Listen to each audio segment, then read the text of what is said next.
ಜೈ ಜಗತ್ ಶ್ರೀ ಗುರುಭ್ಯೋ ನಮಃ. ಹರಿ ಓಂ ತತ್ಸತ್. ಸರ್ವರಿಗೂ ನಮಸ್ಕಾರಗಳು. ಇಂದು ಮತ್ತು ನಾಳೆ ಜ್ಯೇಷ್ಠ ಮಾಸದ ಏಕಾದಶಿ. ಜ್ಯೇಷ್ಠ ಮಾಸದ ಕೃಷ್ಣ ಪಕ್ಷದ ಏಕಾದಶಿ. ಇದನ್ನು ಯೋಗಿನಿ ಏಕಾದಶಿ ಎಂದು ಕರೆಯುತ್ತಾರೆ. ಉತ್ತರ ಭಾರತೀಯರು ಇದನ್ನು ಆಷಾಢ ಕೃಷ್ಣ ಪಕ್ಷದ ಏಕಾದಶಿ ಎಂದು ಸಹ ಕರೆಯುತ್ತಾರೆ. ಇದು ಯೋಗಿನಿ ಏಕಾದಶಿ ನಮ್ಮ ಎಲ್ಲ ರೋಗಗಳನ್ನು ನಿವಾರಣೆ ಮಾಡುತ್ತದೆ ಎಂದು ಹೇಳಲಾಗುತ್ತದೆ. ಏಕಾದಶಿ ವ್ರತ ಆಚರಿಸುವುದು ಪ್ರತಿ ಏಕಾದಶಿಯಂತೆಯೇ, ಆದರೆ ವಿಶೇಷವೆಂದರೆ ಈ ಏಕಾದಶಿಯನ್ನು ಆಚರಿಸಿದರೆ ಕುಷ್ಠರೋಗವೂ ನಿವಾರಣೆಯಾಗುತ್ತದೆ ಎಂದು ಬ್ರಹ್ಮವೈವರ್ತ ಪುರಾಣದಲ್ಲಿ ಉಲ್ಲೇಖಿತವಾಗಿದೆ. ಇದರ ಪ್ರಕಾರ ಶ್ರೀಕೃಷ್ಣ ಪರಮಾತ್ಮ ಯುಧಿಷ್ಠಿರನಿಗೆ ಯೋಗಿನಿ ಏಕಾದಶಿಯ ಬಗ್ಗೆ ಹೇಳಿದನೆಂದು ಉಲ್ಲೇಖಿಸಲಾಗಿದೆ. ಶ್ರೀಕೃಷ್ಣ ಪರಮಾತ್ಮ ಯುಧಿಷ್ಠಿರನಿಗೆ ಈ ಏಕಾದಶಿ ವ್ರತ ಆಚರಿಸಿದರೆ, ಅಶ್ವಮೇಧ ಯಾಗ ಮಾಡಿದರೆ ಯಾವ ರೀತಿಯ ಪುಣ್ಯ ಲಭಿಸುತ್ತದೆಯೋ ಆ ಪುಣ್ಯವು ಇದರಿಂದ ಲಭಿಸುತ್ತದೆ ಎಂದು ಹೇಳುತ್ತಾನೆ. ಅಷ್ಟೇ ಅಲ್ಲ, ಈ ಏಕಾದಶಿ ವ್ರತ ಆಚರಿಸಿದರೆ 88,000 ಬ್ರಾಹ್ಮಣರಿಗೆ ಭೋಜನ ಮಾಡಿಸಿದಂತ ಪುಣ್ಯ ದೊರೆಯುತ್ತದೆ ಎನ್ನಲಾಗುತ್ತದೆ. ಈ ಕತೆ ಶ್ರೀಕೃಷ್ಣ ಪರಮಾತ್ಮ ಯುಧಿಷ್ಠಿರನಿಗೆ ಹೇಳಿದ ಕತೆ ಹೀಗಿದೆ. ಕುಬೇರ ಐಶ್ವರ್ಯಾಧಿಪತಿ.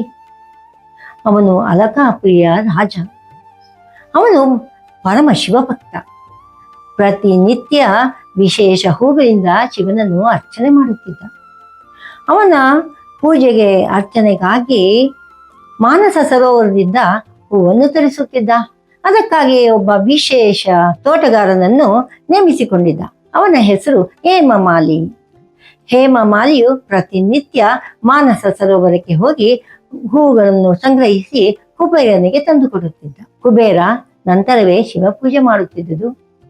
ಹೇಮಮಾಲಿಯ ಪತ್ನಿ ಸ್ವರೂಪವತಿ, ಹೆಸರಿಗೆ ತಕ್ಕಂತೆ ಅತಿರೂಪವತಿ, ಯೌವನೆ.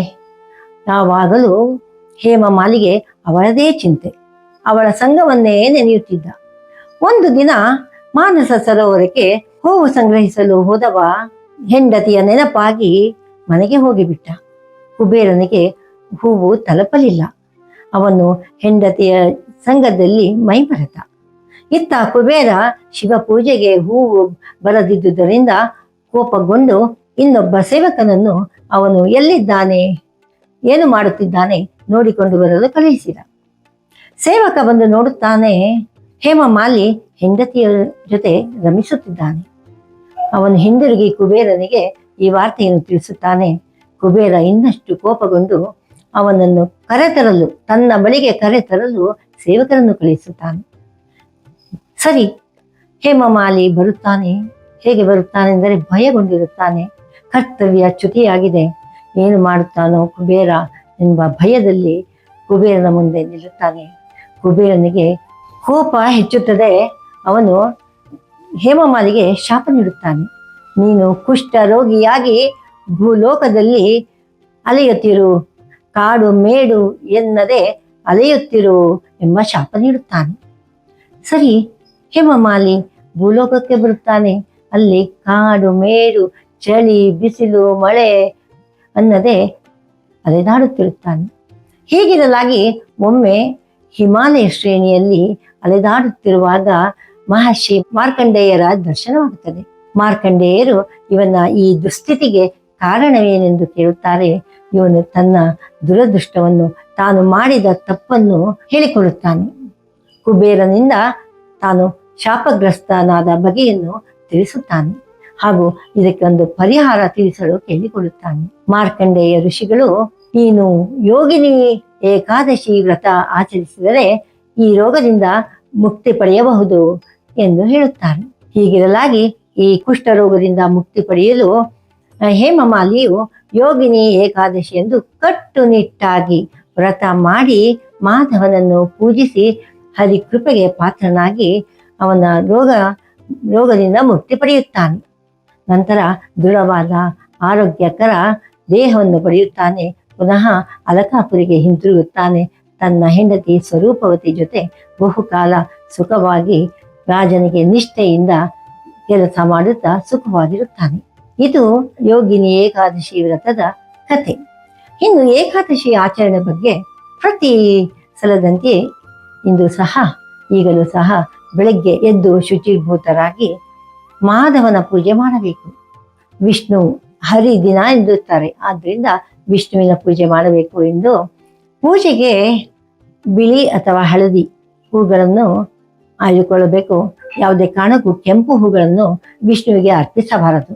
ಬಿಳಿ ಅಥವಾ ಹಳದಿ ಹೂಗಳನ್ನು ಅರ್ಪಿಸಿ ಗಂಧ, ಧೂಪ, ದೀಪ ಬೆಳಗಿ ಹಾಗೂ ನೈವೇದ್ಯ ಮಾಡಿ ಪೂಜೆ ಮಾಡಬೇಕು. ಅಲ್ಲದೆ ಇಂದು ಭಾಗವತ, ಭಗವದ್ಗೀತೆ ಮತ್ತು ವಿಷ್ಣು ಪುರಾಣ ಯಾವುದಾದ್ರೂ ಸರಿ ಪಠಣ ಮಾಡಬೇಕು. ಹರಿ ಸ್ಮರಣೆ ಮಾಡುತ್ತಿರಬೇಕು. ಯಾವುದೇ ಕಾರಣಕ್ಕೂ ವಾದ ವಿವಾದ, ಕೆಟ್ಟ ಮಾತುಗಳನ್ನು ಆಡಬಾರದು. ಇದರಿಂದ ದೂರವಿರಬೇಕು.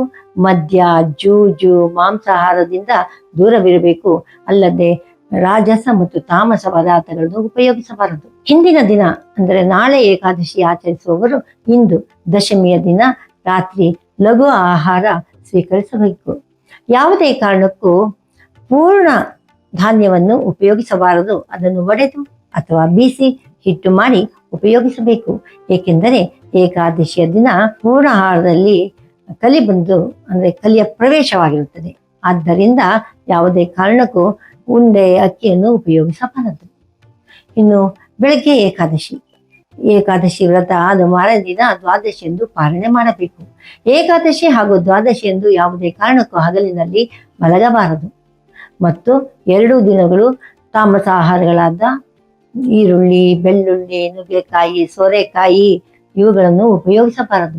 ಈ ಏಕಾದಶಿಯಲ್ಲಿ ವಿಶೇಷವಾಗಿ ದ್ವಿದಳ ಧಾನ್ಯಗಳನ್ನು ಉಪಯೋಗಿಸಬಾರದು ಎಂದು ಹೇಳುತ್ತಾರೆ.